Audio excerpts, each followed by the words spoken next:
Langsung nih apa ya?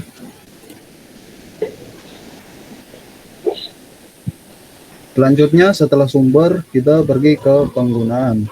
Nah, penggunaan dalam konteks analisis tugas merujuk pada cara organisasi menggunakan hasil analisis untuk meningkatkan proses kerja, merancang tugas yang lebih efektif, dan memastikan pencapaian target yang diinginkan. Nah, setelah kita menggali informasi, teman-temannya, informasi yang tadi dari berbagai sumber, langkah berikutnya kita ke penggunaan, teman-temannya, untuk mengambil tindakan. Jadi seperti itu, teman-temannya. Selanjutnya ada I, data I atau O, atau bisa kita bilang data input atau output dengan bahasa Indonesianya, data masukan dan data keluaran. Nah, data masukan, menganalisis data masukan yang dibutuhkan untuk mengeksekusi tugas secara efisien. Nah, berarti kita memahami informasi namanya atau bahan apa yang harus kita butuhkan gitu untuk menyelesaikan tugas secara efisien. Contohnya nih ya teman-teman ya, misalnya nih saya seorang tukang kayu gitu. Nah, saya seorang tukang kayu gini kan harus paham gitu dulu cara kerjanya membuat meja gitu. Misalnya saya pengen buat meja gitu. Nah, bahan yang saya butuhkan kan ada kayu, kemudian misalnya sketsa desain gitu untuk membuat meja, terus alat-alat yang diperlukan gitu. Nah, dengan memahami data masukan ini teman-teman ya, jadi saya dapat mengeksekusi tugas saya secara efisien. Jadi seperti itu contohnya. Selanjutnya data keluaran. Data keluaran memeriksa hasil tugas yang dihasilkan dan menganalisis apakah memenuhi kebutuhan dan ekspektasi. Nah, data masukannya tadi kan saya kan sebagai tukang kayu yang bikin meja gitu teman-teman ya. Nah, dalam hal ini maaf ya teman-teman kalau ada suara WA ini, bentar saya keluarin dulu. Maaf teman-teman kalau terganggu sama notifikasi suara WA. Nah, data keluaran tadi kan saya kan sebagai tukang kayu kan yang bikin meja gitu. Nah, dalam hal ini berarti data keluarannya adalah meja yang udah saya buat gitu teman-teman. Berarti data keluarannya adalah hasil dari tugas yang telah dilakukan teman-temannya dalam organisasi atau pekerjaan gitu. Dan masih banyak hal lainnya. Terus di sini kenapa ada gambar input, proses, output, dan feedback gitu teman-teman ya. Jadi saya jelaskan sedikit teman-teman tentang input, proses, output. Setelah output kenapa ada feedback gini, terus balik lagi ke input gitu. Nah, feedback setelah output ini teman-temannya itu penting banget. Soalnya dengan feedback, nah, kita tuh bisa ngecek hasil kerjaan kita gitu. Lalu kalau misalnya ada yang kurang, kita bisa perbaiki. Misalnya nih teman-teman, meja yang saya bikin, oh ternyata kakinya tinggi sebelah gitu. Nah itu kan ada yang salah kan. Jadi kita bisa perbaikin lagi bahan-bahannya gitu. Supaya hasilnya jadi lebih bagus. Nah tanpa feedback, kita nggak bisa tahu gitu apa yang harus kita perbaiki. Jadi feedback itu kayak alat buat bikin kerjaan kita makin bagus gitu. Nah, jika tidak ada feedback, teman-teman, jika tidak ada feedback, kesalahan mungkin tidak akan terdeteksi, teman-teman ya. Dan siklusnya mungkin berhenti di output sini tanpa ada perbaikan yang diperlukan gitu, teman-teman ya. Jadi seperti itulah gambaran kecilnya, teman-teman. Maaf ya kalau penjelasannya agak belibet di sini. Selanjutnya ada mempresentasikan data, teman-teman ya. Yang pertama visualisasi data, yang kedua map pikiran. Yang pertama visualisasi data. Nah, visualisasi data adalah cara untuk menyajikan informasi atau data dalam bentuk grafik, tabel, diagram, atau infografis yang lebih mudah dipahami. Contohnya ini kayak presentasi ini. Kalau misalnya nggak ada gambar-gambar kayak gini kan teman-teman, kan itu susah dipahamin kan teman-teman. Kayak saya jelaskan yang tentang ini tadi kan enak gitu, apa jelasinnya gitu supaya lebih mudah dipahami. Nah ini contohnya aja teman-teman yang saya sebutkan tadi. Selanjutnya ada map pikiran. Nah, map pikiran adalah alat visual untuk mengorganisir ide atau tugas. Nah, tujuannya adalah untuk membantu kita melihat dan menghubungkan ide-ide dengan cara yang lebih terstruktur dan mudah dimengerti. Misalnya ketika kita ingin merencanakan proyek, kita dapat menggunakan map pikiran untuk menyusun rencana lebih baik. Selanjutnya ada evaluasi. Nah, evaluasi adalah penilaian yang digunakan untuk memahami sejauh mana sebuah tugas, proses, atau organisasi mencapai tujuan dan kinerjanya. Ini bertujuan untuk, nah ini sebenarnya juga dibagi menjadi banyak bagian ya teman-teman ya. Dan berhubung ini waktu kita singkat, jadi saya persingkat juga di sini teman-teman ya. Jadi yang pertama ada pencapaian tujuan, yang kedua efisiensi dan efektivitas, terus umpan balik karyawan. Nah, pencapaian tujuan ini adalah mengevaluasi apakah tugas yang telah mencapai tujuan yang telah ditetapkan dan apakah ada kebutuhan perbaikan. Yang kedua, efisiensi dan efektivitas. Mengevaluasi tingkat efisiensi dan efektivitas proses kerja yang diterapkan dalam tugas-tugas tersebut. Selanjutnya ada umpan balik karyawan. Mendapatkan masukan dari karyawan yang terlibat dalam tugas-tugas tersebut untuk memperbaiki dan meningkatkan proses kerja. Nah, dan berhubung tugas ini saya yang ngerjain sendiri dan nggak butuh karyawan teman-teman, jadi kalau ada kesalahan saya mengevaluasinya sendiri, jadi kurang lebih seperti itu. Nah, jadi evaluasi itu kayak alat ukur gitu teman-teman, buat ngecek seberapa bagus kita kerjanya gitu, biar lebih efisien dan yang pastinya mencapai tujuan yang kita inginkan. Dan tentunya kita bisa dengarkan masukan dari karyawan ya atau teman-teman kita buat bikin semuanya makin lebih baik gitu. Jadi itulah pentingnya evaluasi teman-teman ya. Selanjutnya, kesimpulan dari materi ini adalah dari hasil analisis tugas dapat membantu organisasi memahami dan mengelola tugas-tugas dengan lebih efisien, meningkatkan kerja dan mencapai tujuan yang pastinya tentunya. Dan materi kali ini pun selesai. Nah, jadi segitu aja Pak. Kalau ada yang ditanyakan teman-teman, langsung kita ke sesi tanya jawab aja ya teman-teman ya. Dan kurang lebihnya saya mohon maaf teman-teman ya kalau ada penjelasan yang belibet atau susah buat teman-teman mengerti gitu. Dan terima kasih juga kepada teman-teman yang udah mendengarkan dan terima kasih juga kepada uh, Bapak dosen yang sudah memberikan waktunya kepada saya untuk mempresentasikan materi ini ya. Ya, saya akhiri dulu presentasi kali ini, kurang lebihnya saya mohon maaf. Saya akhiri. Wassalamualaikum warahmatullahi wabarakatuh. Nah, jadi kita langsung aja ke sesi tanya jawab ya teman-teman. Assalamualaikum warahmatullahi wabarakatuh. Supaya waktunya lebih jadi efisien sesuai materinya. Oke, terima kasih.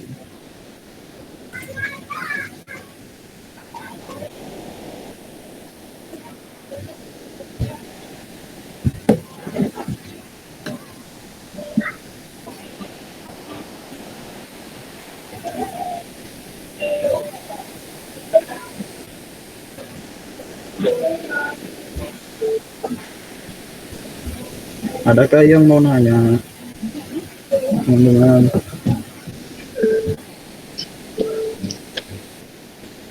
Maaf Pak, suaranya Bapak nggak ada di sini. Padi dengar kah, Padi? Oh, suara Bapak nggak kedengeran, Pak? Nah, sama. Kira laptop saya aja.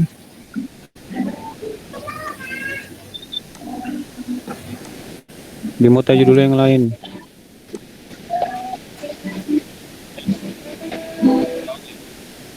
Silakan tanya jawab aja. Coba. Silakan tanya jawab. Bagi mungkin ada yang belum belum dijelaskan dari pemaparannya Mas Rasid tadi. Mungkin ada yang di skip. Teman-teman ingin ini diperjelas. Boleh ini ya kritik dan saran boleh. Bukan cuma tentang materi. Boleh juga tentang presentasi atau slide. Boleh. Silakan. Saya mau tanya. Apa tuh? Langsung aja ya. Mas Rasid aja yang jadi moderator. Mau kritik, mau nanya silakan. Saya mau nanya tentang peningkatan efisiensi di slide Efisiensi. ketiga, Mas. Iya ya. Boleh ditampilkan dulu?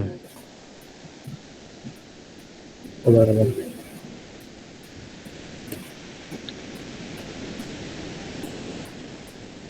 Sudah kelihatan kah? Belum. Nah, Ini saya masih kurang paham maksud dari menghilangkan tugas-tugas yang tidak diperlukan itu. ya. Maksudnya itu menghilangkan tugas-tugas yang tidak diperlukan atau menunda tugas yang sudah ditulis tapi bisa dikerjakan nanti. Baik. Maksudnya itu maksudnya itu tugasnya itu dihilangkan atau ditunda gitu. Kita bahas peningkatan efisiensi berarti ya. Ya, betul. Ya, ini dulu matikan dulu ini. Nah, jadi gini ya, kalau misalnya satu orang nih belum ada kerjaan gitu, atau misalnya belum ada customer yang datang gitu kan, barulah mereka bisa ngerjain gitu apa yang saya suruh gitu kan. Mau itu berdua, mau itu sendiri. Kalau mereka berdua yang bisa ngerjain, otomatis kan pekerjaannya kan bisa jadi lebih cepat karena waktunya efisien kan gitu. Nah, kalau satu orang yang ninggalin pekerjaan yang nggak penting, terus ngebantu satu orangnya itu lagi yang nambal ban itu kan, nah itu kan bisa dilakuin karena waktu yang digunakan mereka tuh jadi efisien gitu. Nah, kan jadi itulah pentingnya peningkatan efisiensi dalam pekerjaan atau organisasi. Jadi seperti itu. Jadi di sini kan kita kan membahas tentang peningkatan efisiensi kan. Jadi itulah pentingnya. Kalau satu orang yang ninggalin pekerjaan yang nggak penting buat ngebantu satu orangnya lagi, nah itu kan bisa dilakuin kan. Karena waktu yang mereka gunakan tuh jadi efisien. Jadi kurang lebih seperti itu. Karena kita bahas peningkatan efisiensi di sini, menghilangkan tugas-tugas yang nggak diperlukan. Berarti itu tugas yang nggak diperlukan ya bisa dikerjakan oleh satu orang. Kalau misalnya satu orang yang nggak ada kerjaan, jadi satu orangnya bisa bantu. Supaya apa? Supaya waktunya bisa jadi efisien. Jadi seperti itu. Kalau masih bingung, mohon maaf nih. Penjelasan saya agak belibet nih. Soalnya pusing juga. Iya, paham kah? Ya, paham. Iya, Terima kasih, Mas. Oh, Terima kasih, Mas. siap, sama-sama. Saya mau tanya Mas Rasid. Apa itu?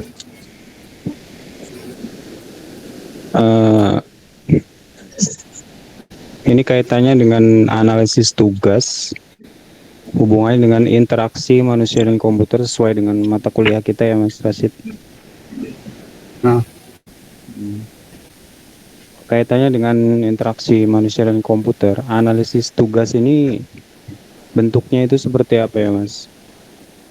Karena seperti materi yang sudah kita jalani yang lalu, itu interaksi manusia dan komputer kan itu adalah interaksi antara manusia dengan komputer. Artinya iya.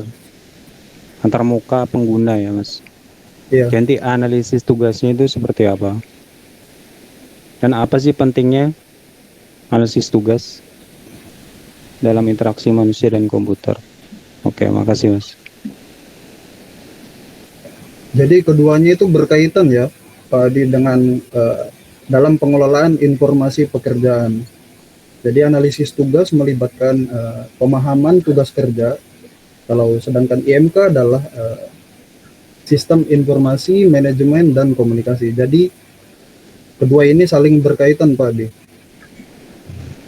Maupun itu dari pekerjaan, mau dari organisasi. Jadi semuanya saling berkaitan.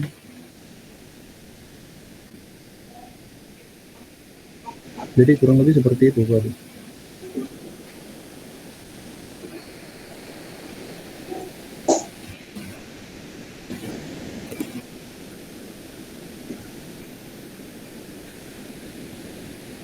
Namanya juga kan analisis tugas ya, Pak. Ya. Analisis tugas kan proses yang digunakan untuk memahami kebutuhan dan spesifikasi tugas dengan tujuan meningkatkan efisiensi dan kinerja organisasi. Tadi sudah kita bahas di slide kedua ya. Jadi keduanya itu saling berkaitan dalam pengelolaan informasi gitu. Di slide kedua tadi sudah kita bahas. Dan untuk contoh-contoh yang di luar konteks tadi itu adalah contoh kecil ya supaya lebih paham aja gitu, walaupun ini penjelasan saya agak belibet gitu. Itu saya ngasih contoh simpelnya gitu loh.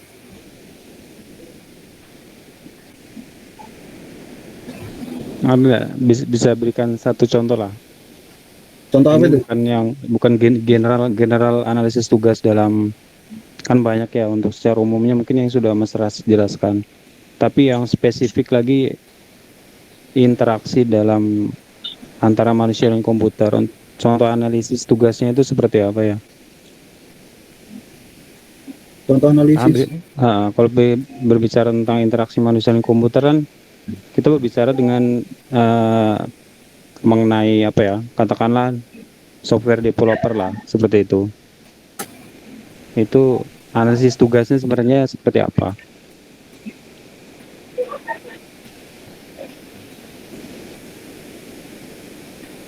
Sebenarnya mengidentifikasi ya bagaimana data dikumpulkan, disimpan, diproses, dan dibagikan gitu Pak di dalam sebuah organisasi. Pekerjaan juga kayak gitu. Apa tadi pertanyaan Pak Di? Aduh sorry, kok belibet gini ya? Kaitannya dengan apa? Manusia dan komputer. Iya, kalau secara umumnya kan seperti yang sudah Mas Rasid tadi jelaskan ya. Iya. Kalau analisis tugas tuh mengidentifikasi segala macam untuk mencapai tujuan yang kita inginkan, efisien dan memuaskan kan. Iya. Bisa kasih contoh nggak analisis tugas yang dalam kaitannya dengan interaksi manusia dan komputer? Contohnya tadi adalah seorang developer sebuah software. Ya.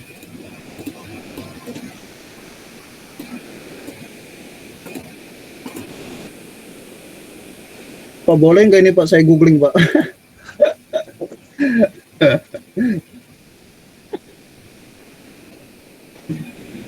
Kurang ini nih mau ngasih materi. Suara bapaknya nggak ada lagi Pak.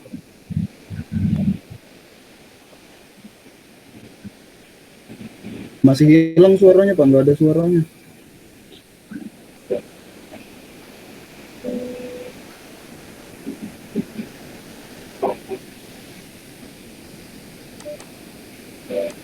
Pak Di dengar suara bapaknya nggak Pak? Apa laptop saya ini yang bermasalah? Di mute dulu mungkin Mas Rasid, baru suara bapaknya kedengeran. Tes. Kedengeran. Oh iya, kedengeran Pak. Baru kedengeran. Halal. Googling halal. Googling halal ya Pak Di ya. Enggak apa-apa.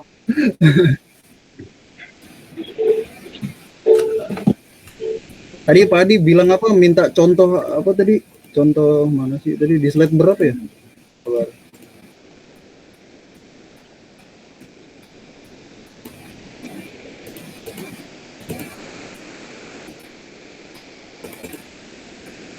Ya, contohnya jadi contoh sederhana yang mengilustrasikan bagaimana sebenarnya analisis tugas itu dalam konteks interaksi manusia dan komputer. Ya, bisa kita bilang dalam merancang sebuah sistem atau software yang baik.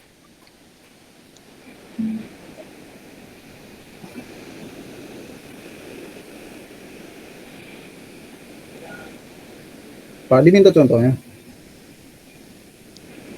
Contoh sederhana aja sih.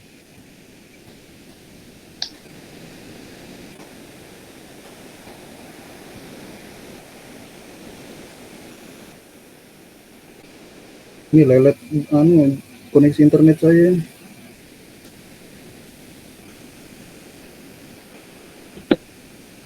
Nah, ini contoh sederhana analisis tugas dalam sistem komputer adalah memahami bagaimana seseorang pengguna mengirim email.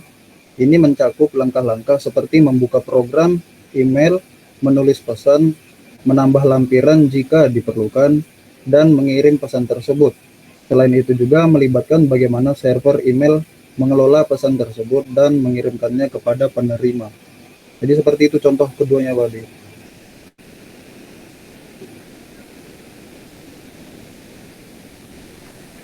Mas, oke Mas, thank you.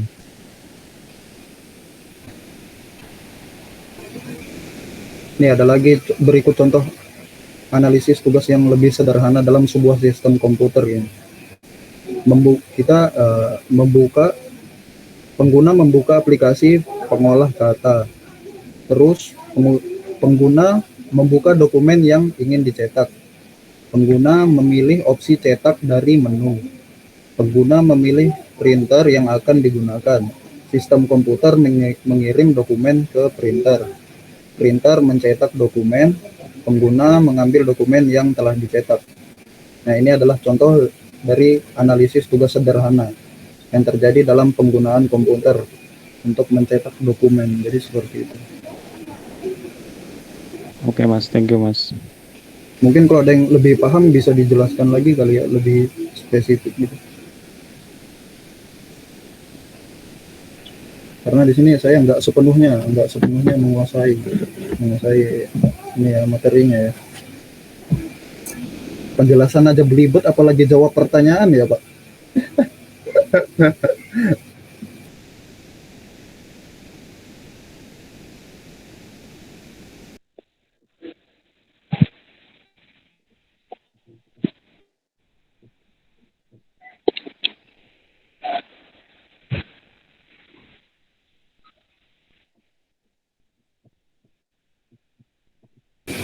Kalau ada yang mau kritik, teman-teman kritik aja.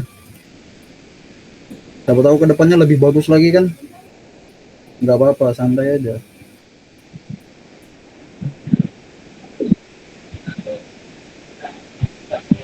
Siap.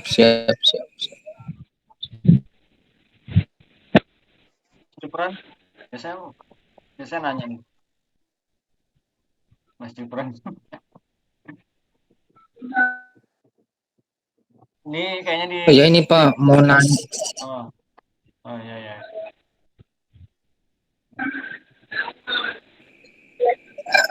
Iya tadi mau nanya, cuman ini apa laptopnya ini agak rusak-rusak jadi susah Pak dari tadi nyari-nyari perangkat untuk bisa dengarkan suaranya. Yang sulit dari pertanyaan itu.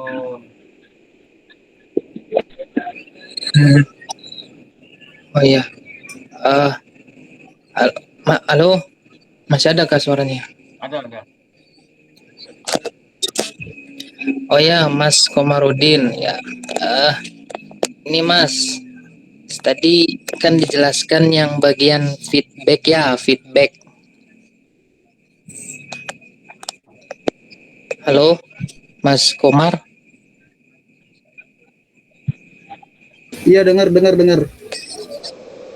Oh ya, ya yang slide feedback tadi agak kurang paham karena apa?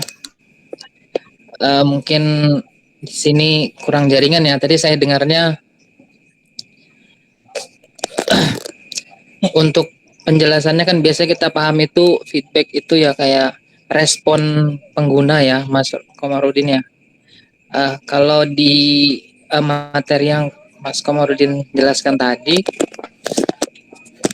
ya saya kurang paham. Mungkin bisa dijelaskan lagi yang lebih friendly mungkin sama kita biar lebih mudah dicerna dan dipahami. Gitu. Mungkin pakai bahasa-bahasa yang bahasa-bahasa keseharian gitu, Mas Komar. Halo. Iya, iya, iya. Itu kan tadi kan Yang bagian dari contoh kecil ya yang saya kasih tadi ya. Sebenarnya oh iya. apa mau saya ulangin tadi kata-kata saya yang tadi? Tadi kan maksudnya jaringannya Oh, Mas Jupri nih. Iya kan? oh boleh Mas Komar, boleh. Nah, feedback setelah output. Tadi ada gambar kan, input, proses, output, feedback kan. Nah, ini kan saya cuma ngasih contoh kecilnya aja ya. Contoh lainnya gitu. Itu tuh penting. Soalnya dengan feedback kita bisa ngecek hasil kerjaan kita ya. Jadi itu mau feedback dari orang lain ataupun kita juga bisa juga ya. Untuk ngecek hasil kerjaan kita gitu. Nah, kalau misalnya ada yang kurang kan bisa kita baikin kan. Misalnya nih, meja yang saya bikin tadi kakinya tinggi sebelah gitu. Nah, kalau ada yang salah kan kita bisa perbaikin gitu bahan-bahannya. Biar supaya hasilnya lebih bagus. Nah, tanpa feedback kita nggak bisa tahu tuh apa yang harus kita perbaikin gitu. Jadi feedback itu kayak alat buat bikin kerjaan kita makin bagus. Jadi seperti itu.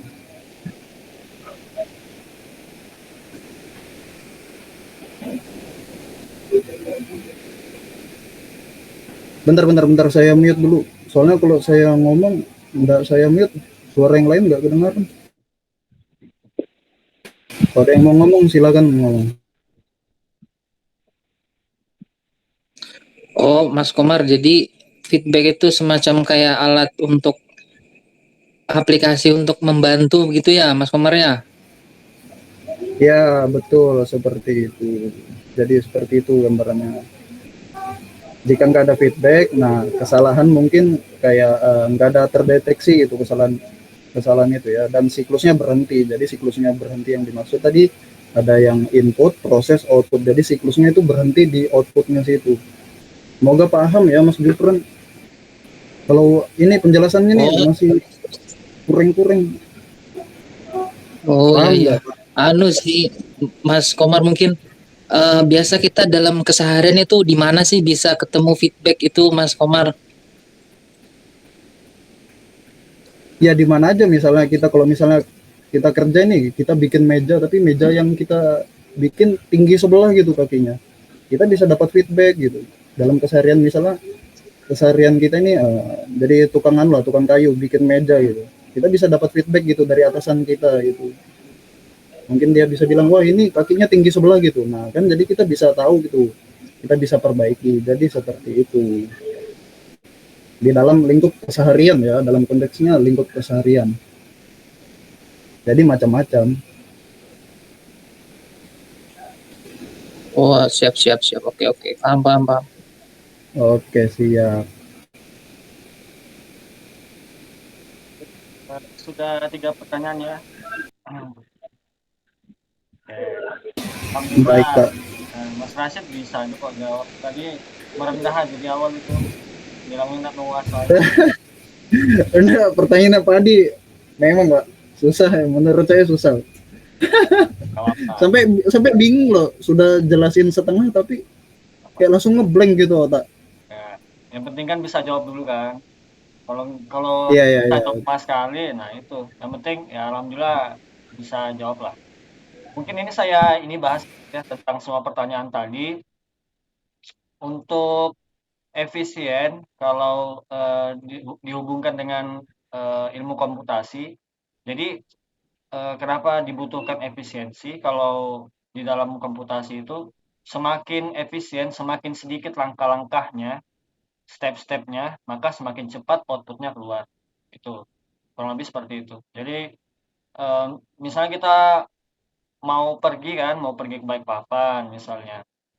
Kalau misalnya kalau pergi ke Balikpapan itu misalnya aja ya dari Rapak Dalam ke mana? Dari Rapak Dalam misalnya aja nih ya ke Harun Nafsi, kalau Janan ke Balikpapan. Nah, kalau misalnya dari Harun Nafsi bisa langsung ke Balikpapan, nah berarti pilih jalan yang paling cepat. Jadi misalnya saya ulangi nih, misalnya dari Harun Nafsi, Lojanan Ilir, Tenggarong, Balikpapan. Nah, itu misalnya 4 step lah dari Harun Nafsi, Lojanan Ilir, Tenggarong, Balikpapan. Nah, terus ternyata ada plan yang kedua. Misalnya plan kedua itu dari Harun Nafsi, Tenggarong, langsung ke Balikpapan. Jadi yang Lojanan Ilir dibuang ya tadi ya. Nah, itu. Kalau memang Lojanan Ilir itu apa? Menghambat atau memperlambat komputasi, proses ini komputasi untuk mengeluarkan output, maka dihapus. Jadi itu efisiensi itu maksudnya membuang yang tidak perlu, kemudian agar lebih cepat dalam menghasilkan output. Efisiensi itu. Jadi kalau misalnya kita ngoding itu semakin sedikit ininya, semakin sedikit tahapannya, lebih cepat lebih cepat kita muncul ininya outputnya. Kalau misalnya itu ya, kalau dalam komputasi. Jadi codingan kita atau algoritma kita itu bagus kalau cepat hasilnya keluar. Kalau misalnya lama, codingannya lama, memprosesnya lambat, komputasinya lambat, nah itu harus dibagusin lagi, dievaluasi lagi algoritmanya. Jadi algoritma tuh semakin efisien, semakin sedikit step-stepnya, semakin cepat outputnya itu yang bagus. Nah, itu hubungannya dalam komputasi. Kemudian kalau ini ya, tadi Mas Adi itu ada nanya. Nah, ini mungkin saya share sedikit secara singkat ya. Hubungannya tadi kalau step-step ya, muncul nggak ya? Nah, step-step itu kurang lebih kayak gini. Nah, ini misalnya contoh membuat air teh. Nah, ini step-stepnya. Jadi dia bentuknya dalam bentuk hierarki. Nah, ini ada plan 0, plan 1. Nah, jadi ada step by step. Jadi 1.1 lanjut ke 1.2, lanjut ke 1.3 gitu. Kurang lebih seperti itulah. Nah, ini ada istilah-istilahnya juga, ada pengelompokan tugasnya. Jadi sequence itu contohnya dari 1.1 lanjut ke 1.2, lanjut 1.3. Nah, di sini sesuaikan ya. 1.1 berarti boil water, ini fill kettle. Nah, 1.2 yang ini. Dia ada plan-plannya gitu. Ya, kurang lebih seperti itulah. Kalau dalam ini ya, analisis tugas. Kalau untuk feedback itu kita sering dalam kehidupan nyata, misalnya kalau kita ke instansi, misalnya ke puskesmas kah, ke rumah sakit, biasanya ada tuh kotak kotak dan saran. Nah, itu termasuk feedback. Jadi feedback itu kan tugas fungsinya supaya instansi atau perusahaan atau orang yang bersangkutan itu bisa memperbaiki, tahu apa yang perlu diperbaiki supaya menjadi lebih baik. Kalau misalnya di aplikasi kan banyak tuh aplikasi. Kalau kita misalnya pakai apa, aplikasi misalnya TikTok kah, atau CapCut kah, atau apa, pokoknya berbagai macam aplikasi biasanya ada tuh kayak gitu. Kita minta feedback, kita biasanya feedback rate us, kita minta disuruh nge-rate dia berapa, bintang berapa gitu kan. Itu kan sering kita lakuin kalau kita pakai aplikasi. Nah, kurang lebih seperti itu. Nah, baik, itu sudah 3 pertanyaan ya. Sudah 3 pertanyaan, saya rasa sudah cukup. Untuk kedepannya nanti ini ya, teman-teman yang presentasi jangan ditunjukkan ya kelemahan atau kekurangannya. Jadi ya diam-diam aja. Kalau memang mungkin merasa belum siap atau merasa yang kurang tentang materinya kah, atau persiapannya kah, atau slide-nya, jangan disampaikan ke publik. Jadi diam-diam aja. Cukup tahu aja. Ya, jadi hanya kita dan Tuhan yang tahu. Itu biar orang aja menilai. Ya. Diri kita itu orang yang bisa menilai. Entah itu bagus atau enggaknya, bukan diri kita yang tahu ya.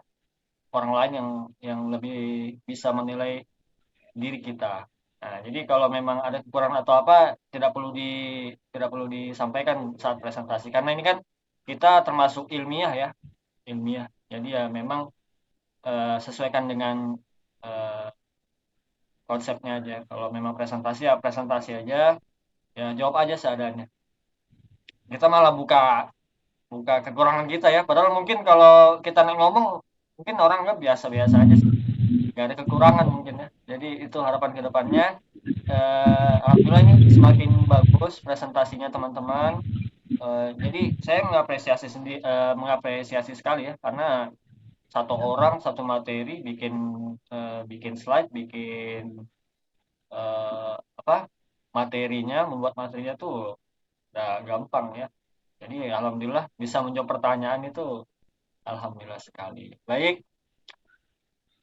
itu saja ya. Mungkin ada lagi yang mau ditanyakan sebelum saya tutup? Nggak ada ya. Oke, ke depan harapannya kita lebih awal aja, jam 6:30, jadi jam 8 kita sudah selesai. Kalau sesuai jadwal kan jam 7 sampai jam 8:30. Jadi tolong dibikinkan linknya ya, dibikinkan linknya jam jam 6 atau jam setengah 6 itu dibikinkan aja. Jadi saya bisa masuk lebih awal, mungkin dari jam setengah 7 tadi ya, biar juga cepat juga selesai. Baik, terima kasih teman-teman yang sudah hadir, yang sudah meluangkan waktunya. Semoga teman-teman yang hadir pada pertemuan pada hari ini ilmunya bermanfaat dan berkah. Kita tutup perkuliahan kita pada malam hari ini dengan doa kafaratul majelis. Subhanakallahumma wa bihamdika asyhadu an la ilaha illa anta astaghfiruka. Sekali lagi saya mohon maaf ya jika ada salah-salah kata. Saya akhiri, wassalamualaikum warahmatullahi wabarakatuh. Waalaikumsalam. Waalaikumsalam warahmatullahi wabarakatuh.